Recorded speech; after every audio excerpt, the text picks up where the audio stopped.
Rock and roll. Horacio. Sí, Horacio das Eiras. sí. Apellido. Das Eiras. López das Eiras. Dos apellidos, tres palabras. Ok. Horacio, Sí. has sido periodista de La Voz del Interior, has escrito varios libros y nos conocimos porque el día en el cual yo entrevisté a Maximiliano de Handpan, que vino, tocó un poquito el instrumento, fue una hermosa conversación, vos pediste si podías escuchar la conversación. Así que él que había traído un banquito, te prestó ese banquito y estuviste acá toda la conversación. Así que nada, siempre es lindo que alguien se pare y que escuche y que esto de alguna manera es, si bien no expresamente, hay una invitación a, che, si querés venir a escuchar, vení a escuchar. Y me alegra que hayas tomado esa invitación y hayas tenido la iniciativa. De ahí nos conocimos y contactamos para hacer esto. Así que me interesa saber quién sos, qué hace que hagas, lo que haces, lo que hiciste, y qué hace que pienses como pensás. Así que empecemos por ahí. ¿Cómo fue esta idea de escribir un libro? Escribiste un libro del Che. Sé que no es el único libro, pero ese es el que estoy más al tanto. Escribiste un libro del Che, me dijiste que viviste al lado de la casa de donde vivió el Che. ¿Qué hizo que quisieras escribir este libro? Bueno, éramos chicos con mi familia, nos fuimos a vivir a un chalet, éramos caseros, un chalet inglés que estaba ahí en la calle Avellaneda de Altagracia.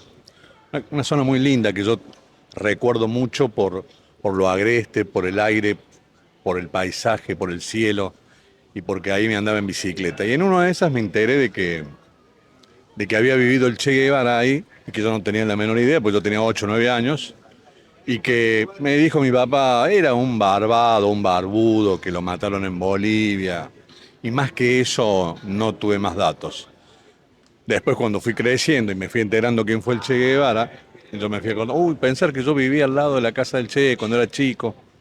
Entonces, eh, fui a hacer una nota primero para el diario, para La Voz del Interior, y en esa nota que hice, advertí que había material para hacer un libro, porque descubrí que había vivido 11 años ahí en Altagracia. Entonces yo digo, es buen material, 11 años en Altagracia, más 4 años en Córdoba, son 16, yo creo que da por lo menos para hacer una biografía, digamos, que abarque la niñez y la adolescencia y la juventud, porque también abarque la juventud. O sea, el Ernesto Guevara antes de ser el Che, así se llamó el libro. Déjame preguntarte, después de haber hecho este libro y recopilado toda esta información, ¿quién fue el Che? ¿Quién era antes de ser el Che? ¿Quién fue Ernesto Guevara? ¿Y quién fue el Che para vos? Bueno, antes de ser el Che era un joven, un niño asmático, tremendamente asmático. El hecho de que ellos van a Altagracia es por el aire que había, el aire seco que lo iba a beneficiar.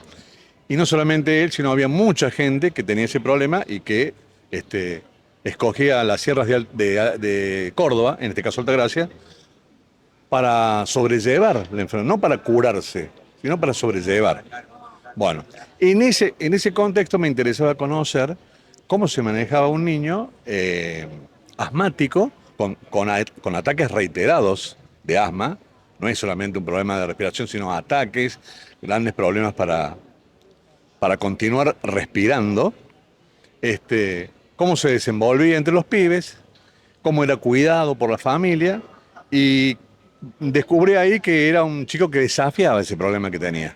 Vale decir que el asma para él era de alguna manera un impedimento, ¿no es cierto? Un problema, mejor dicho, pero no un impedimento.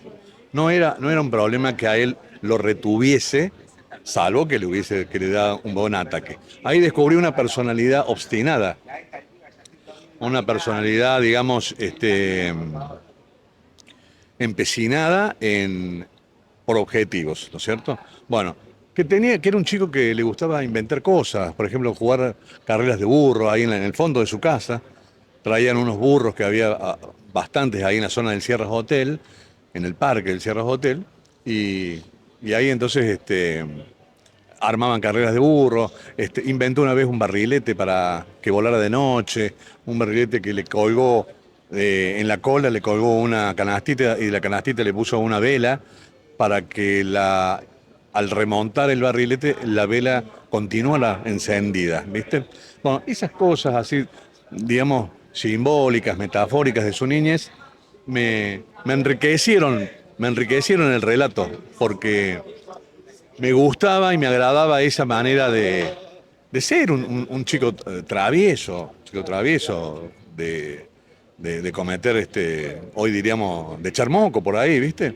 Bueno, después vamos al colegio secundario, a donde es un chico muy inteligente, muy despierto, no hiperestudioso, no un tragalibros, pero sí un pibe que razonaba, que analizaba, que cuestionaba, ¿no es cierto?, determinados contenidos que les daban en las clases. Él fue al Colegio Nacional de Anfunes, acá en Córdoba. Y después, bueno, en la universidad, donde él se recibe de médico, pero lo que lo formatea al Che y el personaje que va a ser en el futuro son los viajes que hace. El viaje es su identidad, es su carnet de identidad. Hace un viaje en bicicleta en las 12 provincias argentinas, saliendo de Buenos Aires, pasa por Rosario, Córdoba, y sigue rumbo para el norte, para Santiago del Estero, para Tucumán, para Jujuy, para Salta, retorna por San Juan y, y por varios kilómetros, 4.000 kilómetros creo que completó su raíz ciclístico. Y después, bueno, hace otra incursión en moto con un amigo, se va por Latinoamérica, sale de la calle, bien, perdón, la calle del Hospital Italiano se llama, vos que sos del barrio, Sí. ¿cómo se llama la calle? Me mataste. La calle Roma. Roma, de ahí salen en la moto, Roma 535. De ahí bueno, ese es el itinerario que desarrolla Ernesto Guevara hasta más o menos sus 25, 26 años. De repente se encuentra en México y en México conoce a Fidel Castro. Fidel Castro estaba armando una expedición armada. Te quiero preguntar sobre eso. ¿Ese es el primer contacto que tiene el Che con el comunismo? ¿Había leído algo, había alguna tendencia? ¿O una vez que lo conoce Fidel Castro es que se enamora de esta set de ideas y de la idea de la revolución y ahí es donde agarra? Él había leído bastante, estaba bastante formado, en los viajes se comunicaba con gente, en los viajes se relacionaba con gente de la calle, con gente que estaba en estados, por ejemplo, de desamparo, ¿no? Entonces, eso lo fue de alguna manera también formando. Y mientras tanto, lo que leía, ¿no es cierto? Es posible que haya leído mucho de Marx, ¿no es cierto? Y mientras tanto él iba experimentando, digamos que iba observando e iba leyendo, iba observando e iba leyendo. Entonces, cuando lo conoce Castro, esto lo dice Castro, dice que notó a un joven que estaba convencido y que no costó trabajo incorporarlo a la lucha armada, que era es todo un paso difícil, entiendo yo, de pasar a decidir luchar por un ideal, sabiendo que podés morir o podés matar. ¿Entendés? O sea, para mí es difícil esa transición, pero bueno, este hombre estaba decidido a eso, tenía 26, 27 años, se suma, se entrena, hay entrenamiento militar, hay entrenamiento de escalamiento de cerros, de montañas, hasta que bueno, llega el momento de ir a Cuba, destituir al gobierno que estaba en ese momento ahí, que era de Fulgencio Batista, y bueno, él tiene ahí un rol preponderante como comandante, y hasta que en el año 59, enero del 59, se logra el triunfo de la Revolución Cubana. Esa es más o menos sintéticamente el trayectoria desde el Che, desde los 5 años hasta los 26, 27, 29 que tenía cuando hace la Revolución. Eh, Te quiero preguntar porque quiero tratar de entender, yo tengo mis preconcepciones de cómo funciona el mundo y quiero ver si aplican en este caso o no. ¿Qué pensás que lo motivaba a él? Porque creo que por ahí romantizamos esto y como 100%, ¿viste? La gente que se tatúa el Che o tiene una remera del Che. Quizás romantizamos la idea de ir a fondo sobre tus ideales, pero quiero tratar de decodificar psicológicamente, y quizás estoy pidiendo una barbaridad, pero quiero saber cuál es tu análisis sobre qué lo motivaba a él. Porque una cuestión es decir, bueno, estoy dispuesto a morir por mis ideales, pero algo muy distinto es decir, estoy dispuesto a matar por mis ideales.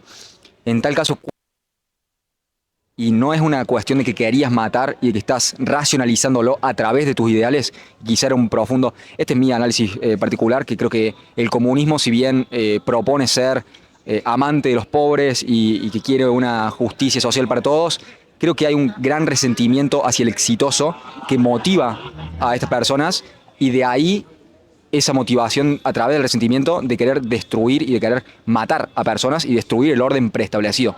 No creo que sea una romantización, si bien sirve para el marketing. Mi análisis es que generalmente hay más odio y resentimiento que un amor por los pobres, es un resentimiento por el exitoso. ¿Esto aplica al Che? ¿Pensás que había un gran resentimiento, sea por su infancia o por lo que pasaba en Argentina o por alguna cuestión social o económica del momento? ¿Pensás que fue la excusa para salir a matar, para hacer esa lucha armada? ¿Cómo lo ves? Bueno, mira, es una respuesta compleja, ¿no es cierto? Eh, en principio a mí me parece que no es por resentimiento, no es por resentimiento, ni es por odio al exitoso, como decís vos. Pero hay un deseo intrínseco, profundo, intenso, de romper con el sistema, ¿no es cierto? De romper con el sistema, con el orden capitalista, para generar un nuevo orden social y económico, que en ese momento, estamos hablando de hace 70 años, 60 años, se llamaba comunismo, y que tenía en la revolución rusa como un espejo fundacional. Era ahí a donde se veía en ese momento reflejado quienes adoptaban las banderas del comunismo. A mí me parece que el Che se carga sobre sus hombros y sobre su ideología el deseo, ¿no es cierto?, de instaurar un modo comunista en Latinoamérica, en este caso en Cuba, como primera medida, porque la vida lo fue llevando hasta ahí, podría haber sido antes, podría haber sido en Guatemala, podría haber sido en Chile, por ejemplo, pero bueno, se dieron las circunstancias ahí de que Castro estaba exiliado en México y que tenía la intención de hacer una contraofensiva, y bueno, y llegó el Che y ahí y allá fueron con varios más, con 80 más. Esa era la cantidad inicial. Yendo de nuevo a tu pregunta, yo diría que no es por resentimiento, pero que sí lo mueve una energía fuerte, ¿no es cierto?, de vencer o de derrotar al generador de esa injusticia, que puede ser un alto empresario, que puede ser las mismas Fuerzas Armadas, y que hay en ese pensamiento toda una cuestión también muy grande diríamos, de un mito, ¿no es cierto? Un mito de poder ser un salvador de la sociedad, un salvador de la humanidad, ¿no es cierto? Cosa que, bueno, yo lo he ido viendo con el tiempo y entiendo que es bastante dificultoso generar. Hay un pensador que decía que él desconfiaba de los que hablaban en nombre del bien, porque sentirse como una especie de propietario del bien, ¿no es cierto?, es que estás dispuesto a todo, ¿no es cierto? Bueno, a mí me parece que esta figura del Che, a la que me has tocado un tema urticante, yo creo que responde básicamente a una motivación ideológica, no a una motivación de resentimiento, porque él, como dicen esto los amigos, lo dicen los compañeros, decían, él tenía todas las oportunidades para ser alguien en la vida, en este caso médico, ponele, y que eso le haya posibilitado ser una persona exitosa. pero escogió un camino difícil, complicado, complejo, como es el de ofrendar la vida, ¿no es cierto?, por un ideal. Ofrenda que, bueno, en el año 67 le llegó la respuesta de la muerte, que era una posibilidad que él también contemplaba desde el momento en que se sumó a la lucha armada. Se me vienen muchas cosas a la cabeza, pero creo que en líneas generales estoy tratando de racionalizar para que mi sistema de estructuras, sistema de creencias se mantenga compacto y no lo destruyas hoy esta tarde, que siempre es costoso rearmarlo. Eh, Me pregunto, o sea, si trato de hacer el ejercicio mental de decir, bueno, si el chabón este era alguien que tenía buenas intenciones, estaría dispuesto a matar. Me parece también una imagen muy interesante pensar si él estudió medicina, si se recibió de medicina, tener que hacer el acuerdo, no es el acuerdo la palabra, la promesa hipocrática, ¿cómo se dice? El juramento. No dañar. Entonces, pasar de eso a estar dispuesto a matar. Y esto es lo que me parece tan interesante, porque hay un componente que es el estar dispuesto a la muerte. Hay una, en tu kit psicológico, hay una herramienta que no se debe usar siempre, pero que es una herramienta más para juzgar el comportamiento de una persona, que es ver cuáles son los resultados y tratar de inferir las razones. ¿Era que Hitler quería hacer el Reich que durara 1000 años? ¿O quería simplemente destruir a los judíos y destruir a Europa?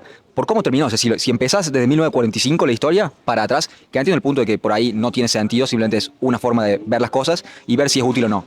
Si empezás desde cómo termina, que termina con él hipotéticamente suicidándose en el búnker, en una Berlín en llamas, con todos sus hombres muertos, con que ya al último que estaban reclutando niños y ancianos, Europa en llamas y él suicidado. Entonces es una cuestión de, bueno, mira, hay que celebrar al menos la vehemencia de Hitler, más vale que hay que reconocerle cosas a Hitler que decir, bueno, el chabón este tenía una capacidad de acción y un poder y también de conformación de equipo, porque si tenés a Goebbels en propaganda y el otro militar que no recuerdo el nombre, más o menos hay algo interesante que se armó y como en cuanto a competencia y capacidad, puedo decir, bueno, bien el chabón, tenía chances. Ahora, el a dónde lo llevó quizás estaba prescrito en ese sentido. Entonces creo que ya en el set de ideas que están expuestas en el comunismo, creo que van de la mano. Entonces, en ese sentido, me cuesta mucho pensar que puede ser algo bueno y que alguien realmente bueno y bondadoso estaría cooptado por estas ideas. Esta es una forma de ver las cosas, quizás es antigua, pero hubo un momento en la historia de la humanidad en el cual creíamos que había tal cosa como una posesión demónica. Nosotros acá, ¿qué estamos haciendo? A mi entender, estamos hablando, estamos comunicando lo que pensamos en pos de entender la realidad y de encontrar la verdad, lo cual es muy distinto a un mundo, eso si crees que existe tal cosa como la verdad con B mayúscula. Pero si no existe la verdad, si no existe el bien, lo bueno, lo bello y lo verdadero, entonces vamos a jugar un juego de poder. Si la verdad es, si la realidad es de naturaleza materialista, materialística y dialéctica, entonces es todo por poder. Entonces si es todo por poder, ¿será que yo te estoy tratando de quedar bien, de hacerte quedar como alguien menos y yo de ensalzarme en pos de que mi reputación siga creciendo? Si jugás ese juego que lo jugó Fidel Castro, hay que ver si le fue bien o mal, salió vivo. A Stalin vivió con paranoia por muchísimos años, porque justamente si estás en el poder, pero si vos pensás que todo por poder y no hay lealtad por las ideas, van a estar todos atrás tuyo viendo cuándo estés más débil para descuartizarte y agarrar ese poder. Y eso pasa y se replica en absolutamente cualquier estado comunista, de que se vuelve esta paranoia del líder. Kim Jong-un hoy en Norcorea vive con esa paranoia de, che, tengo que tener todo controlado. Esta es la otra ecuación del comunismo, en el cual es todo centralizado en el Estado. Si tenés todo centralizado, tenés que encargarte de todo, tenés que estar pendiente, no solamente de que funcionen las cosas, de que no se te muera de hambre la población, barra que nadie venga a querer cortarme la garganta por atrás. Creo que el ethos, el espíritu del set de ideas es demónico en sí mismo. Esta es mi forma de ver las cosas o el análisis que he podido hacer, que ni siquiera lo he podido hacer, sino que lo he aceptado y creo que es por ahí, me parece que tiene sentido. ¿Cómo te cae esto? ¿De dónde caes en este dilema? ¿Pensás que es una cuestión de él era alguien con buenas intenciones y que las llevó a cabo como creía que era mejor? ¿O había algo que quizás no se ha considerado tanto en los libros de historia y que no había forma de comprobarlo, cuál era la psicología del Che, quizás con algunos relatos, pero creo que es muy difícil. Fidel Castro, que creo que estoy preguntando más allá del Che, el comunismo y los líderes comunistas, ¿pensás que están más guiados por el hacer el bien común y que la población viva de la mejor manera posible? ¿O es una cuestión de yo mantenerme en el poder? Porque de igual manera la diferencia siempre está. La jerarquía es, disculpa que te cierro, te di un riff medio largo. La jerarquía va a estar siempre. En el capitalismo la idea es que va a ser una meritocracia y si tenés buenos medios de producción y haces algo eficientemente, vas a ser enriquecido por eso porque la gente te va a elegir voluntariamente. En el comunismo va a estar planeado centralizadamente y la diferencia de rangos jerárquicos va a ser a través del gobierno, en el cual el presidente va a tener el poder total y después tener los otros ministerios, en el cual sí o sí se termina convirtiendo en un culto de personalidad. Una adhesión al líder que si está esta historia de que el último que deja de aplaudir es el primero que va a ser fusilado. Entonces empiezan a aplaudir muchísimo en cada acto. ¿Pensás que hay de fondo, puede haber alguien que sea suficientemente ingenuo? Y en este caso creo que sería la forma de salvar la integridad del Che, de decir, bueno, él era un ingenuo que no sabía que en realidad esto llevaba a la muerte y la destrucción. Yo tengo Google, él no lo tenía, y él lo tuvo que probar a través de la historia y morir al respecto. Al mismo tiempo, si muere en una batalla, ¿no era lo que estaba buscando? ¿No estaba buscando esa muerte y esa guerra y quizás también el legado, el ser un mártir, el legado de que la historia me recuerde como alguien que realmente hizo algo relevante? Quizás en ese sentido es un poder en la historia, ser un mártir. Eso es todo. ¿Cómo te cae? ¿Cómo lo ves? ¿Cómo procesas esto? Hacer de nuevo la pregunta sintética. Sí, no sé hacer preguntas, ¿eh? Esto es porque no fui a la universidad. Volviendo al primer punto que estábamos tirando antes de empezar. La pregunta sintética. ¿Cómo te cae? Sí, ¿cómo recibís todo esto? Te dieron un montón, pero ¿cómo te recibís esto sobre las ideas comunistas y los adherentes a estas ideas comunistas si pensás que no hay de entrada en el set de ideas profundamente asesinas y de base de resentimiento? Bueno, mira, no soy un especialista como para desarrollar así profundamente el asunto, ¿no? Te he escuchado atentamente, me parecen interesantes tus planteos, tus reflexiones. Eh, yo del Che te puedo decir que él cuando va a la Unión Soviética, cuando va a conocer el sistema, hay algo que no le estaba gustando, que no le gustó, que lo manifestó, que era la burocracia estatal, que estaba todo bastante centralizado y que lo había anunciado, así como una especie de, no te digo como una adivinación, pero proyectando una idea de que ese sistema podría colapsar si seguía así, de alguna manera por lo que vos estás diciendo, de que tenés que estar en una concentración 24/7 permanentemente y máxime cuando ya te proyectas como una dictadura, ¿no es cierto? Entonces, a mí me parece que el Che tenía una mirada más crítica a eso, pero no quisiera tampoco ni ensalzarlo ni salvarlo, porque yo creo que él se defiende solo, aún post-mortem, se defiende solo con la idea de que, con sus textos, con sus libros, de lo que él pensaba, de lo que era la sociedad capitalista y el deseo de una sociedad socialista. No quiero entrar en una profundización porque tampoco lo tengo tan manchado. Lo mío fue más una búsqueda del personaje que se transforma, ¿no es cierto?, en un revolucionario, en lo que dijimos antes, en un personaje que entendió que para cambiar la sociedad que él pensaba, o que pensaban muchos más, era con la toma de las armas, la toma de conciencia, la toma del poder, todos tomas,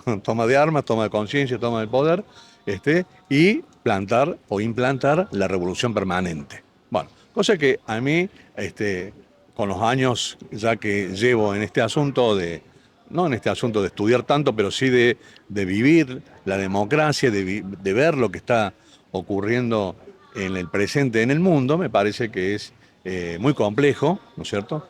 Me parece que es llevar una utopía radicalizada a que finalmente por ahí tenés más desgracias que conquistas positivas.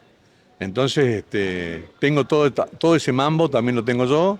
Me voy a ir de este mundo con ese mambo, ¿entendés? Pero bueno, por ahí reconociéndole, sin ánimo de idealizar, el coraje y la interpretación de la vida que lo lleva a poner el cuerpo, ¿no es cierto?, en pos de un ideal. ¿Entendés? Que es algo que también, y es otro tema delicadísimo y profundo, que es la juventud latinoamericana que toma ese ejemplo del Che en los años 60, 70 y que decide también seguir el mismo camino para la conquista del poder en los años 70, 60, 70. Entonces, que seguramente también has leído, porque le has metido con toda la lectura, me parece. Entonces, lo que me viene a la mente es eso, que el sistema para mí es la democracia, ¿no es cierto? Y que dentro de la democracia, con la alternancia en el poder y con los cambios que por naturaleza ocurren en una sociedad, el combate es ahí, en esas lides. 100% de acuerdo con eso último. Me gustaría la idea de algo voluntario. Si bien entiendo de que hay una particularidad de que sí vamos a tener conflictos y es difícil ponernos de acuerdo, me gusta ver la vida, quizás soy un ingenuo, un idealista, pero me gusta la idea de que la sociedad sea un concurso de invitaciones. Vení a mi show, vení a votarme, vení a darme plata por este sándwich, ¿entendés? Y que vos puedas elegir qué querés, lo cual implica responsabilidad y justamente mientras más sea la responsabilidad que cargue el individuo dentro de la sociedad, mientras más lo hagan los individuos, mejor va a ser la sociedad. Pero me gusta esa idea de que se pueda elegir. Creo que de entrada de base lo que critico del comunismo y que entiendo que es un paso lógico de, bueno, los capitalistas nunca van a querer dejar el poder, por lo tanto tenemos que matarlos. Eso es lo que critico, la imposición a través del poder, porque estás poniendo el poder en la cúspide de lo que tenés que hacer. Es algo súper importante hacerlo a través de las armas. Pero al mismo tiempo me quiero retractar porque creo que no lo estoy analizando bien o lo suficientemente completo a esta idea de la romantización del Che o de alguien que vive a través de un código moral autoimpuesto. Creo que es la misma razón por la cual vemos El Padrino o vemos, ¿cómo se llama esta otra serie, Los Soprano? No la he visto, pero ¿qué nos gusta de tantas películas de mafia? Goodfellas, de Scorsese. Creo que lo que nos incentiva a verlo y que lo que nos gusta es decir, wow, mirá, estoy apoyando al mafioso, al que está drogando a los chicos y está matando gente y extorsionando gente. ¿Qué hace que nos pongamos de su lado? Creo que lo que nos atrae es la gente que vive y muere por su código moral, que mucha gente no lo tiene o está dispuesta a cambiarlo o a venderse, y creo que eso es lo que nos atrae. Y quizás sea un factor de atractivo del Che, de decir, bueno, este chabón hizo lo que creía que era correcto. De vuelta, creo que hay algo profundamente equivocado en las ideas, en la aplicación de las ideas y muy probablemente en la intención de por qué agarrás esas ideas. Eh, Creo que hay algo profundamente errado en eso. Pero al menos tiene eso. Vivió y murió bajo su código moral. ¿Cómo te suena eso? Me suena que me acerco a esa idea tuya. Es tomar, en un momento llegas a una esquina de tu vida y decís, ¿para dónde tomo? Y bueno, tomo por acá, ¿entendés? Tomo por este lado y yo entiendo que para cambiar todo esto, que yo lo considero que está mal, me tengo que poner el- la ropa de fajín y prepararme para combatir. ¿Eh? Es un combate que puede ser un combate que puede ser con las balas, con los fierros, que siempre están. En todo caso, las guerrillas lo que han hecho es sacarle un poco de fierros al sistema, ¿no es cierto? Para de ahí combatir con sus ideas en un concepto muy, para mí, muy voluntarista, muy difícil de llevar adelante, muy difícil de que la gente se prenda en esas cruzadas, ¿no es cierto? Así que, bueno, es lo que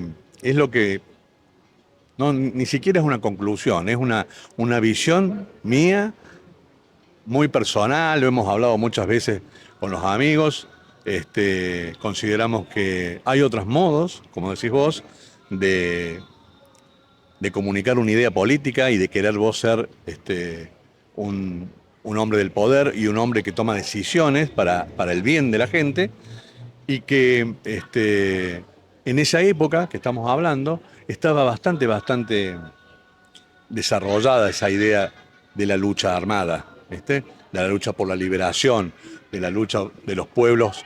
También hay que verlo en ese contexto, ¿viste? En ese contexto de la Guerra Fría, ¿no es cierto? La gran confrontación mundial entre la Unión de las Repúblicas Socialistas Soviéticas y los Estados Unidos, que llegaban hasta las búsquedas del espacio, ¿no es cierto? Y de todo lo que había y de todo lo que hay, que todavía creo que sigue siendo igual, solamente que ahora está más modernizado, más digitalizado, más, bueno, todo modernizado, pero bueno, me parece que esas luchas y el Che, ¿no es cierto?, en ese contexto, un poco es hijo de esa época.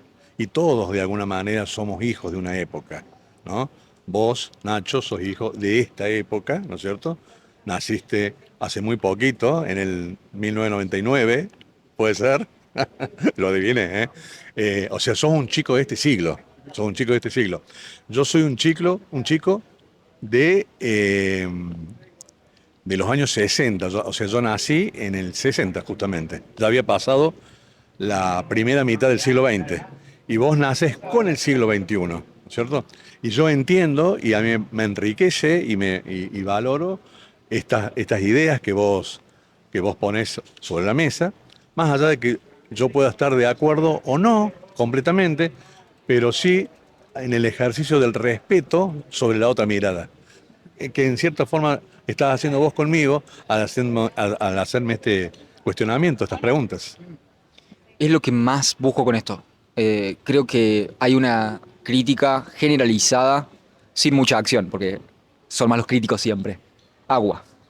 Son malos críticos siempre. Pero hay una crítica generalizada hacia el sistema, o al menos una observación sobre la polarización que están sufriendo todas las civilizaciones, todos los países, al menos los países libres que tienen redes sociales, se están polarizando. Una de las grandes causas son las redes sociales, porque tiende a mostrarte, a reconfirmar lo que ya crees y a mostrarte una caricatura ridiculizada del otro lado. Entonces vos salís a la calle y decís, pero la gente no se da cuenta que Milei es Hitler. Y en realidad vos estás viendo eso, pero el que va al lado tuyo en el bondi está viendo exactamente lo opuesto. Y nos estamos separando. Creo que la única manera, si hay alguna, de salvar este proyecto que es la sociedad occidental, va a ser a través del diálogo, va a ser a través, y bueno, ahí me estoy metiendo, disculpa, páncame este riff, pero también creo que va a ser a través de volver a las raíces. Creo que no podemos ir hacia adelante sin retomar lo que nos trajo hasta acá. A mi entender es la cruz, es la Biblia, son las historias de la Biblia, pero más importante, y creo que esta es la forma en la cual podemos revivificarlo, es destilar la moralidad codificada en las historias de la Biblia, que creo que la gran mayoría de las personas lo hace inconscientemente. El hecho de que no estemos preocupados porque esté pasando toda esta gente por acá es porque actúa más o menos similar a nosotros. Y somos de base cristiana. Si estuviéramos teniendo esta conversación en Irán, estaríamos así, viendo para todos lados, urgente, en alerta, sin saber cómo se comporta la gente acá. Nos comportamos más o menos igual y creo que esa es la base que mantiene a la sociedad unida. La amalgama de la sociedad creo que es el cristianismo y es la comunicación y de base, creo que volviendo al punto que me dijiste vos, que por ahí nadie actúa pensando que está equivocado, todos actuamos pensando que estamos bien, pero hay un paso previo que es la humildad epistémica, la humildad sobre el conocimiento que tenés, sobre la perfección del conocimiento que tenés y sobre tu interpretación de ese conocimiento. Entonces, está bien, yo puedo tener el libro, vamos a decir, me baja, ponle que sea la Biblia, pero ponle que sea otro que tenga toda la última revelación de Dios, como el Corán, que dice ser eso. Si yo tengo esa revelación, ¿qué me hace creer que mi interpretación de eso es la correcta y es la última? Entonces, el tener esa humildad y el poder desafiarla en términos dialógicos, me parece la única forma, al menos esta es mi apuesta y este es mi acto de fe y por eso hago lo que hago, es la única forma de movernos para adelante como sociedad, es a través del diálogo. Y a través del diálogo civilizado, ni siquiera del debate, porque cuando ves los debates, podemos poner como ejemplo los debates presidenciales que son desastrosos y patéticos en muchas formas. Se busca ganar, no se Bueno, busca sí, hablar. exactamente, se busca tener razón. En realidad, eh, la necesidad extrema de tener razón y no y no de escucharnos, pero estamos hablando desde lo familiar, desde lo amistoso, desde lo político, o sea, recuperar, por eso yo te preguntaba cómo cohabitas con estos chicos que son tan distintos a vos, que son hippies artesanos, digamos, y son bastante mayores también, y vos me dijiste, bárbaro, me cuidan. ¿Entendés? En realidad, me parece que por ahí pasa la historia y básicamente, como no soy y como nunca he estado metido en la alta política, nunca he tenido un cargo, simplemente un paso fugaz alguna vez por el Consejo Deliberante, pero muy, muy poquito. eh, este tipo de cosas, no sé si vamos a cambiar el mundo, ¿no? Porque eso también es una cosa que hay que ponerse, ¿no? Es decir, no sé si voy a cambiar el mundo, pero sí, es muy probable que no lo cambies el mundo, pero sí dialogando con el diferente, con quien puede disentir con tu idea, pero por ahí tiene otras ideas que sí concuerdan o comparten, también está bueno. ¿Ves? Y yo creo que este tipo de cosas así acá, callejeramente, y en otros lugares también que se puedan ampliar y que se puedan diversificar, me parece que hace bien en esta época, a donde me parece que estamos muy, muy pendientes del WhatsApp, del celular. El WhatsAppismo ha llegado digamos, a tomar, el WhatsAppismo ha tomado el poder, digamos, ¿no? Y a veces vos estás con una persona y esa persona está más pendiente del WhatsApp o del celular que tienen, y discúlpame que tengo, y discúlpame, y discúlpame, y discúlpame, todo eso, y se pierde lo mejor que tenemos nosotros, que son los gestos, las miradas, la manera de expresarnos, la manera de escucharnos. Así que yo hago en esta charla acá, en esta Trejo que tantas transité cuando vine al Montserrat, Rodolfo Trejo, eh, revaloro y valoro y revaloro mucho el asunto de tu idea de juntarnos a conversar acá. Eh, Me pusiste en algún aprieto al hablar del comunismo, porque tampoco he vivido en un régimen comunista. Entonces, he leído, por supuesto, he leído mucho de lo que vos decís, tampoco puedo hacer una defensa de eso. Y lo que yo he vivido es esta democracia, nunca he ido a vivir a otro país. Este, por ahí, he estado en Cuba, sí, he estado en Cuba un mes. He estado en España también, he estado en Estados Unidos. Eh, Fui por el diario a cubrir el Mundial de fútbol. Y bueno, no hay sociedades perfectas, hay sociedades que tienen muy buenas cosas y otras que no. Este, es dinámica la sociedad, no podés decir que si fuiste hace 30 años, viste esto, porque por ahí eso ya cambió, cambiaron las plazas, cambiaron los árboles, cambiaron el modo de conducir de la gente, viste, uno se fija mucho, yo me fijo mucho, por ejemplo, en cómo conduce, cómo maneja la gente en la calle, con el auto, si le das prioridad al peatón, si no le das prioridad. Y veo que en algunos lugares ha habido un avance, un progreso de convivencia urbana, y en otras partes me parece que estamos estancados. Hay muchas cosas para arreglar. El mundo es un lugar complicado. Eso es seguro. Eso me dijo una chica ayer, me dice, cuando yo le pregunté, me puse también a ser la gran entusiasta de las conversaciones. Yo hago esto en cualquier lado, paradas de colectivos, en donde fuera. Por ahí salgo y digo, aquel voy a entrar. Bueno, viene una chica, 22 años, me dice, me voy a visitar a mi novio, iba en colectivo, que cumple años. Le digo yo, qué extraño una chica que va a visitar un novio en colectivo y dice, sí, es que soy muy buena novia, me dice, ¿viste? Bueno, y ahí aproveché y le pregunté en estos temas, ¿viste? De que dicen de que los proyectos hoy familiares, los proyectos, digamos, son más individuales que familiares, o sea que no está más tanto ese mandato de organizar una familia, de tener hijos, de tener un buen trabajo, de crecer y progresar, eso sí está, pero no de tener hijos así inmediatamente. Capaz que vos también estés en esa línea, ¿no es cierto? Y esta nena me decía, sí, no, y le digo, pero vos te visualizás, mamá, te visualizás, te ves, mamá, no, no, ni a palo, en estos momentos no, en estos momentos estoy con la cabeza en recibirme en mi carrera que es cine, ¿viste? Entonces, Le digo, bueno, está bien eso, ¿entendés? Porque las generaciones anteriores te hacían casar muy rápido, ¿viste? La dama, la mujer, no terminaba de seguir una carrera, entonces pasaba a depender de la economía y del sueldo del marido, ¿no es cierto? Y bueno, y eso me parece que no está bueno, ¿entendés? Está bueno que haya una autonomía de vuelo económicamente y que cuando vos decidas ser madre, ¿no es cierto? Porque decís, bueno, sí, mira, podemos tener un hijo porque le vamos a proveer bien, porque vamos a estar bien. Entonces, eso me parece que está bueno. Pero eso es lo que conversé con esta chica, dijo, el mundo está muy roto y le digo, bueno, no tan roto como en la época mía, pero bueno, capaz que ellos lo perciben roto, ustedes lo perciben roto, ¿no? Y bueno, estamos ahí. Creo que hay también un factor de acceso a la información. Creo que ahora sabemos más que hay pingüinos bañados en petróleo, ¿me entendés? Ah, me tengo que preocupar de esto también. Pero bueno, sí, como estamos viendo constantemente cosas malas que pasan. Al mismo tiempo, creo que es objetivamente el mejor momento para estar vivo, al menos en rango de acción, en capacidad de acción y en las cosas que se puede hacer, en acceder a la información, en saber más. Creo que se pueden construir cosas bellísimas, pero también se pone más difícil el juego de la realidad de alguna manera. Tenés todo el pro de, tenés internet, tenés ChatGPT, podés tener cualquier tipo de información al instante y podés crear un negocio de la noche a la mañana. Perfecto. Al mismo tiempo tenés un dispositivo, tenés un trillón, por decir un trillón, probablemente mucho más, un dispositivo creado para distraerte. Entonces estamos teniendo esa lucha con la distracción. Hay que ver las estadísticas, es difícil de medir, pero al menos un cuarto del tráfico del Internet es pornografía.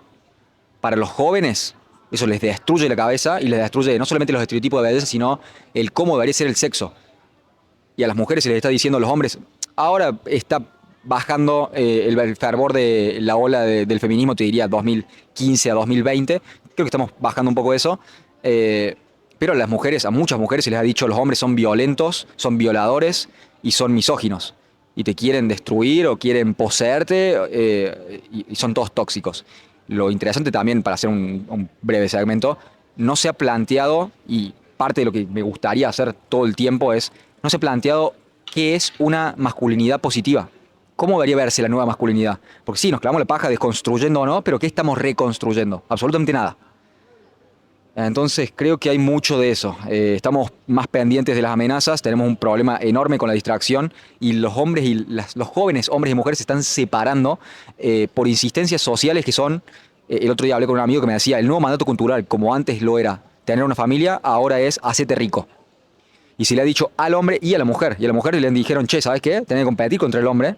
No tenés que ser complementario al hombre y no tienes que tratar de encontrar el sentido de la vida en una familia y en cualquier otra vida, sino tenés que competir, el sentido de la vida va a estar en esa competencia, en la riqueza que puedas adquirir y estás oprimida, acordate de eso, estás oprimida por la sociedad, estás ganando menos que el hombre, así tenés el mandato de todas las mujeres que vinieron antes que vos de ser una CEO. Los gerentes son en mayoría hombres, así que tenés que estar en esa carrera de competencia laboral. Creo que muy pocas personas les llena la existencia su trabajo. Creo que es algo que hacemos para mantenernos vivos. Quizás tener una vocación, bien ahí, pero yo creo que, y es una intuición, y es un acto de fe, y todavía no lo he tomado, porque se hace de a dos, volviendo al punto de los hijos. Yo creo que nada va a sanar ese vacío o a llenar ese vacío existencial como la responsabilidad de tener un hijo. Porque es ese instante en el cual tu vida deja de ser lo más importante en tu vida. ¿Con qué vas a reemplazar eso? Pero bueno, creo que tenemos muchos problemas en la sociedad. Uno de esos es la falta de natalidad, el colapso poblacional. Está bajando muchísimo la tasa de natalidad. No sé cómo vos como joven lo vivís con tus amigos, con tus amigas. ¿Qué se habla en esos círculos? Creo que tenemos muchos problemas en ese sentido. Creo que estamos llegando tarde. Creo que hubo una insistencia de muchos años de decir el mundo se va a acabar, no va a haber recursos, tenemos que despoblar, y hay una insistencia muy grande en eso. Ya estamos llegando tarde, ya el hueco demográfico ya está hecho. Ahora, el cómo y cuándo lo vamos a reactivar, porque este año no se va a reactivar. Esto te puedo asegurar. No hay una oleada social que diga vamos a volver a los valores tradicionales, vamos a ir a misa los domingos y vamos a tener 4 hijos. No vamos a hacer eso. En una sociedad donde está cada vez más capitalizada, que soy pro capitalismo, pero estamos llegando al punto en el cual le pagamos a personas para que se muestren desnudas. La pornografía siempre existió, ahora tenemos el OnlyFans, en el cual si sos mujer y te están insistiendo, che, tenés que hacer plata, tenés que ser dueña de tu propio destino, es una opción siempre. ¿Querés más atención? ¿Querés más likes? ¿Querés más plata? Podés mostrarte desnuda. Creo que estamos separándonos, estamos aislándonos, estamos yendo cada vez más individuales y creo que no va a haber una vuelta de los números de natalidad que ha habido en los 80 o en los 70 o en los 60. La veo muy negra. Y en términos, si me estás preguntando sobre... Por favor. ¿Querés que use el...? Por favor, no. ¿No me habías dicho que lo tenía que tener? No, lo tengo, lo tengo. Ah, pensé que Todo bien. me habías dicho, bueno, no importa. Escuchá, pero en tu caso especial, vos también te voy a preguntar lo mismo que le pregunté al líder. ¿Te proyectás como papá? 100%. 100%. Bien. Todo lo que hago, toda la plata que pretendo tener o la fama que quiero conseguir, es todo en pos de darle seguridad a mi esposa hoy y a mi familia en un futuro. Creo que de eso va el sentido de la vida. Y creo que es un paso fundamental que de no tenerlo, creo que sería una existencia más chica. Por esto que te digo, creo que es muy difícil reemplazar, podés ser alguien, podés ser un Nikola Tesla, ¿me entendés? Un Albert Einstein, que va a decir, bueno, sos uno de uno y quizás te tengas que salir de la norma y tu sentido de vida lo encuentres en tu profesión. Pero para la gran mayoría, y yo incluido ahí, creo que tener una familia es la apuesta segura de tener un sentido de vida y una razón por la cual ser. ¿Y vos qué reflexión tenés a que el actual presidente no tenga familia y no tenga hijos? Excelente pregunta. Creo que nos hemos corrido mucho de la norma y creo que es simplemente un resultado de la norma. Más allá de si tiene hijos o no, es un personaje altamente inusual, que creo que es de alguna u otra manera lo que estaba buscando el electorado, entre muchas otras cosas, porque son más de 20 factores, pero era economista, era un outsider, no estaba en la política, le pegaba a la política de años de hartazgo de la política en Argentina y de la corrupción. Entonces, en ese sentido, el mensaje resonó. Yo creo que no es un modelo a seguir y me gustaría que tuviera tanto autoridad moral como tiene autoridad política. Me parece que no la tiene. Y para mí el gran quiebre, si tengo que decir, le estamos pegando a mi ley, pero es algo personal mío, el gran quiebre para mí, que yo no lo voté porque estaba en Dinamarca, no fui a Copenhague a poner mi voto, estaba en otra ciudad y no quería comerme el viaje, mala mía, en ese sentido.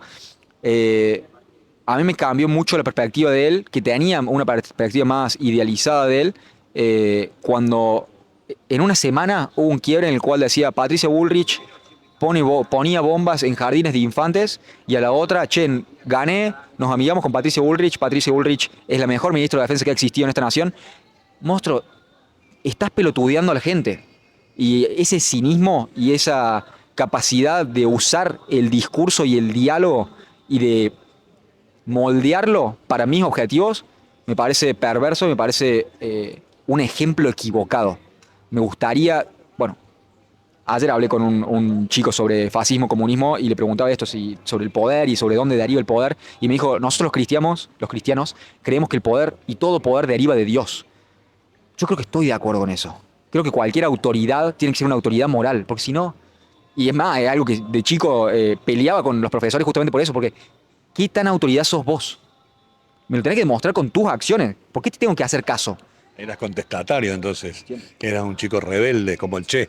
Vos me ves ahora pelado con una escarapela y de traje y vos decís, Dios, patria y familia. Yo era un pibe que tenía rastas, no, pero una cubana cuando no estaba de moda. Y todos me querían hacer cortar esa cubana y me ponían amonestaciones por todo. Pero sí, creo que siempre estuvo esa voluntad de romper con la autoridad, pero cuando esa autoridad no es moralmente... ¿A qué cole fuiste? Al Sagrada Familia. Bueno, un colegio confesional. ¿Confesional significa católico? Sí. Sí, es el único colegio jesuita de Córdoba. Hubo muchos viajes por eso, por el hecho de que la comunidad jesuita de Sudamérica, y fue un zarpado colegio. Me han dicho... ¿Te gustó? ¿Te gustó? Fue un excelente paso por el colegio. Para mí fue impresionante. He tenido a preceptores, a profesores acá, y siempre lo recuerdo y siempre... que por ahí lo veo en muchos chicos que no tienen ese sentido de pertenencia, que quizás vos lo tengas por el Monse, pero son pocos los colegios que tienen ese sentido de pertenencia de acá hacemos, bueno, el lema de mi colegio era hacemos mujeres y hombres para y con los demás.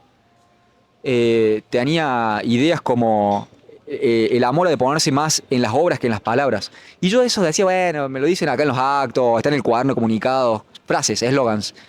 Pero me cayeron 10 años después de haber terminado el colegio. Y en ese sentido tengo mucho para celebrar y para agradecer de mi paso por la Sagrada Familia. ¿Dónde Pero está sí, el Colegio Sagrada Familia? Buchardo, calle Buchardo, Pueyrredón. Pueyrredón, sí. Vos sos de ahí, oriundo de ahí, de Pueyrredón. Yo soy nacido y criado en Pueyrredón hasta mis 20 años, en el cual me tomé 5 años en Dinamarca y ahora estoy de vuelta y estoy en General Paz. Contame, discúlpame que te haga la contraentrevista. Ya empezamos. ¿Qué fuiste a hacer a Dinamarca? A Dinamarca, ¿qué fui a hacer? Te cuento una historia breve. Yo estaba trabajando en un mayorista de producto de limpieza en Pirelux y hubo una inflación de Macri en el cual el dólar pasó, no sé, ni idea, pero de 15 a 30 en 2 semanas, una cosa así. Subieron los precios, el sueldo no se subió tanto como el precio de las cosas y yo le dije al dueño, che, monstruo, mira, yo quiero comprar la misma cantidad de jabones líquidos que compraba cuando entré a trabajar acá. Me dice, bueno, sí, ya lo vamos a hablar. Claramente nunca funciona y no funciona así, ¿me entendés? Entonces vi eso, dije, ah, bueno, lo que me enseñaron de la historia de Argentina, que había hiperinflaciones, es real. No tengo idea de qué hacer con la vida, porque la raíz de que yo no haya ido a la universidad, que no fui a la universidad, nunca pisé una universidad, es que yo tenía muchos intereses. Entonces no sabía si economía, filosofía, psicología, letras, qué iba a hacer yo de mi vida. Y inglés, hablaba inglés desde chico. No sabía qué hacer de estudiar 5 años para tener una carrera después y ni idea qué voy a hacer con esa carrera o si voy a poder hacer plata con esto. Voy a trabajar. Trabajé, pasó esto, dije si no sé qué voy a hacer todavía y voy a seguir trabajando como un burro, déjame ir a un lugar en el cual me paguen más, al menos. Fuiste a Dinamarca. Me fui a Dinamarca, quería ir al Reino Unido. Yo tengo la ciudadanía francesa porque mi abuela era francesa, entonces quería ir a un lugar donde no tuviera que hacer visa, por eso a Europa. El Reino Unido estaba en el medio del Brexit, de salir de la Unión Europea, por lo que quería ir a algún lugar donde pudiera manejarme con el inglés. El hijo de una amiga de mi mamá vivía en Dinamarca, lo contacté, me dijo, che, así son las cosas, y fui para allá sin trabajo, sin lugar donde dormir, y fue bueno, fíjate cómo haces para salir a flote. Y bueno, ¿Cómo te recibió Dinamarca? zarpado. Hubo un... Realmente, efectivamente, ¿no? Laboralmente me tomó un par de meses por inexperiencia de vida. Yo en ese momento era vegano y así como, no, si voy a trabajar en ese momento era vegano, imagínate. Sí, he tenido mis momentos progresistas también. En ese momento era vegano y digo, no, si voy a trabajar en una cocina, quiero trabajar en una cocina que me sea más ideológicamente afín. Después de un mes y de que ya se estaba acabando la plata y de que ya me estaban mandando plata de más para sobrevivir, dije, bueno, tengo que meterme la ideología en el culo y ver de hacer plata. Lo cual hice y salió para adelante. Gente fantástica, la ciudad es muy culta. ¿Dónde laburaste? Laburé en un restaurante que se llama Mad Cluben, el club de la comida. Y había era una cadena de restaurantes, todos distintos, no como este McDonald's, pero uno era italiano, el otro mexicano, ese era el central y era como una fusión danés barra algunos platos asiáticos. Y ese fue mi paso por Dinamarca. Trabajé de eso, trabajé de pedidos ya, así con la caja como una tortuga de Mario. Y de acá para allá. Pero allá, ¿Copenhague? yo vivía en Aarhus, que es la segunda ciudad más grande de Dinamarca, y era una pecera. Era 500.000 personas sí, estamos en la zona de Tiro, esa es la otra. Estaba a 40 minutos de una esquina de la ciudad a la otra en bici eléctrica, que iba a 25 kilómetros, después se te cortaba. Pero yo entregaba en bici eléctrica, entonces era como la alfombra de Aladín, digo yo. Vos pisabas un poquito y te tiraba 10 metros para adelante, era una locura. Pero ese fue el estadía allá. En el medio conocí a mi esposa en la primera vuelta. Yo me fui en 2019, volví en 2020. Conocí a mi esposa. Cordobesa. Una noche que me estaban despidiendo, una despedida de mis amigos de béisbol. La conozco, nos quedamos hablando toda la noche. 2 días después yo vuelvo a Dinamarca. 3 semanas después cierra el mundo por el coronavirus. Entonces ahí empezamos a conocernos a través de videollamadas. Y así fueron 2 años, volví, vivimos juntos 3 meses. Me volví a ir, volví, nos casamos y fuimos 2 años más a Dinamarca. Y ahora estamos acá en General Paz. Siempre Dinamarca, volviendo siempre a Dinamarca. ¿Y capaz que tengas que volver o no? No, no creo. Pasa que en esos 5 años en Dinamarca, que creo que esto era lo que me había ido a Dinamarca, me preguntaste para qué te fuiste, era descubrir qué quería hacer. Trabajé, hice plata, tuve mis aventuras, fue mucha marihuana, porque Dinamarca es oscura y llueve un montón, entonces psicológicamente es pesado. ¿Te hizo bien la marihuana? No. No. Descubrí que la marihuana no es una droga que me haga bien, porque yo soy una persona muy sociable, pero cuando fumo marihuana me meto para adentro y me vuelvo paranoico. Nunca tuve un ataque ni nada, pero era fumar mucha marihuana y por ahí. El Nacho expresivo. Ni a palos. No puedo. Estoy muy pendiente de mí. En inglés hay una frase que lo describe bien que es self-conscious, que sos consciente de vos. y no hay diferencias en términos cuando hacen un encefalograma, ¿será? Cuando te miden el cerebro, las áreas que se activan, cuando estás pensando en vos mismo y cuando estás paranoico o con angustia, son las mismas. Entonces no hay diferencia entre ser miserable y estar pensando en vos.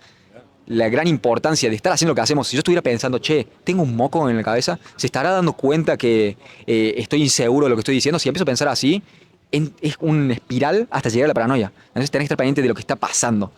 Eso con la marihuana se me dificulta. Lo que sí ha sido muy útil y te debo contar, y es algo que no, lo cual no he hablado, tenés la primicia. Y también te voy a preguntar, acá es donde volvemos al tablero, sobre viajes de hongos psicodélicos. Eso tuvo un impacto profundamente positivo en mí. Tuve un viaje, no viajé mucho, estoy en Europa, porque para mí era sacrificio y trabajar y juntar plata e invertir y como toda la movida. No viajé mucho, pero el primer viaje que hice fue a Berlín, y en Berlín había un amigo que conocí en un tren en Londres volviendo a Dinamarca, y nada, me quedé 3 días ahí, tenía ganas de probar, había escuchado gente, pensé que no iba a ser tan peligroso, que iba a estar todo bien. Comí, no sé, 2 gramos de hongos secos, y si bien hubo efectos visuales, estuvo esta experiencia que es repetida entre los usuarios, que es que se te disuelve el ego. Y en ese sentido te haces... Cuando se te disuelve el ego, lo que sea que sos, se conecta con el todo. Y ahí empezaba a flatear como, bueno, en realidad estamos todos en esto, y los árboles no son otra cosa, sino que somos parte todos del todo. Y te das cuenta de que más allá de la percepción del día a día, de lo que crees que es, hay mucho más en términos puramente psicológicos, y después de verlo en documentales y de adentrarme en el tema. Lo que hace el psicodélico es levantar tus preconcepciones de lo que es importante. Entonces nosotros no estamos prestando atención a nuestros ojos, ¿sí? Si ahora automáticamente te pegara el golpe de psilocibina, estarías pendiente de absolutamente todo. Hay gente, las hojas brillan, los patrones en los árboles y en la distribución de hojas, las plantas, las flores directamente, es como un orgasmo de la naturaleza. Si bien es el órgano sexual de la planta, la explosión de colores que te genera, y es como que ver todo de nuevo. Es como que si fuera la primera vez de todo. Eso tuvo un impacto profundo en mí. A partir del consumo de hongos. Hongos de psilocibina, sí. Lo cual está prohibido. Están prohibidos. ¿Y cómo se comen? Oral. O sea, secos, algunos lo hacen licuado, ¿Vos cómo lo probaste? derecho. O sea, me fumé un puchito, Sí. en ese momento fumaba armados, Sí. y me fumé un puchito, me tomé un café para estar despierto, y comí 2 hongos, y haber sido un viaje de 2 horas intenso, y después haber sido como media hora hasta entrar, 1 hora y media, 2 horas intenso, y después me fui caminando chocho. Dije, bueno, es interesante esto también, porque es parte también de un arquetipo de la historia del héroe, ¿viste? El ermitaño va, está solo afuera, y después la idea es volver a la ciudad con lo que ganaste en el viaje. Entonces, creo que hay un factor de eso. Vas fuera de la ciudad a un parque donde sé que lo hagas, y volvés a la ciudad y te reintegras. Y volví, fui, me compré algo, no sé, habré cenado algo en un lugar tailandés, algo picante, descubriendo la gastronomía de Berlín. Pero tuvo un impacto profundo en eso, en tratar de pensar quién era yo, en realidad. Y de hecho, te voy a contar la historia, me gusta mucho contar esta historia. El cómo empezó todo esto, yo de traje, eso también fue parte del principio, era con un proyecto que se llamaba The Who Are You Project. Ese fue lo primero que hice, lo cual descontinué, pero sigue habiendo, ¿qué dirías? Ediciones especiales acá en la Obispo Trejo sobre eso, en el cual pregunto a las personas quién sos y qué te hace a vos ser vos.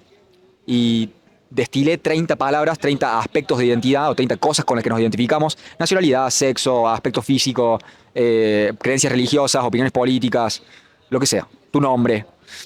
Y le preguntaba a las personas esto, sobre todo porque en la insistencia en el coronavirus y en todos estos años de vehemencia y fervor progresista, la idea era de que sos principalmente tu piel, tu color de piel, por lo cual hay algunos que son opresores y otros oprimidos, lo cual es un metamarxismo. La otra es el sexo. ¿Sos hombre o sos mujer / disidencias? Los otros. Los hombres son los opresores, los otros son los oprimidos. O si no, ¿a quién te coges? Si sos homosexual, si sos heterosexual, o cualquier otra variedad que quieras inventar. Para mí, eso es lo principal únicamente para las personas que están poseídas por ese sistema ideológico.